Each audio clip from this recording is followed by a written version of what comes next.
మా ఛానల్కి స్వాగతం. వృషభ రాశి వారు కాళ అమావాస్య కాళాష్టమి రోజున ఎలాంటి విధులను పాటించాలో ఈ వీడియోలో సవివరంగా సంపూర్ణంగా క్లుప్తంగా తెలుసుకుందాం. వృషభ రాశిలో ఏ నక్షత్రాలు వస్తాయి అనగా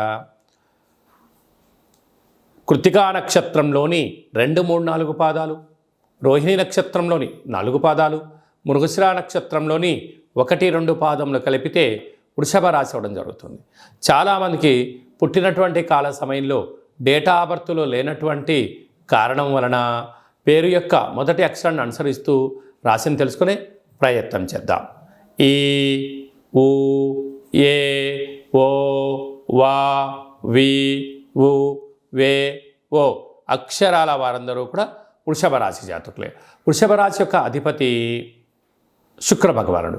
వీరికి రాశిలోనే కుజుడు సంచారం చేయడం వలన కుజదోష ప్రభావము అని చెప్పి గమనించగలగాలి. అక్కడే గురు సంచార స్థితి ఉంది.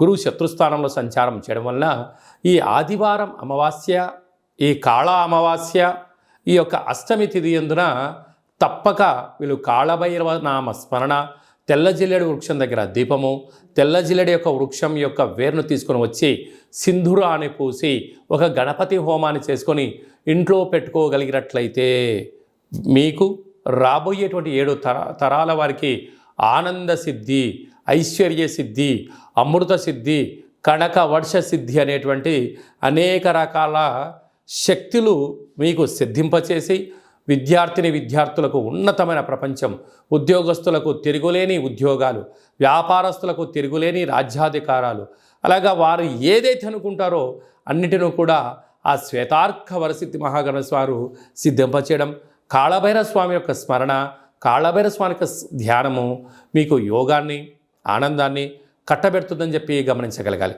అలాగనే వీరికి తృతీయంలో రవి, అర్ధాష్టమ బుధుడు, అర్ధాష్టమ శుక్రుడు కారణం వలన ఈ మాసంలో అంతను కూడా అష్టమి తిథి ఎందున, అమావాస్య తిథి ఎందున దూర వాయు జల ప్రయాణాలు పెట్టుకోవద్దు.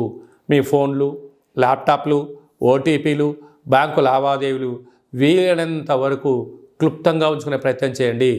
మీరు కొద్దిపాటి వస్తువులు పోగొట్టుకునే పరిస్థితి చాలా అధికంగా ఉంటుందని చెప్పి గమనించాలి. హోటల్ వ్యాపారస్తులు, స్వయం వృత్తులు, సేవా రంగాలు, గృహ భవన నిర్మాణ కార్యక్రమం చేసేవారు, వ్యవసాయ సోదరీమణులు, ప్రభుత్వ ఉద్యోగంలో ఉండబడిన వారందరూ కూడా ఎన్నో జాగ్రత్తలు అవసరమని చెప్పి జ్యోతిర్విజ్ఞానం తెలియచేస్తుంది.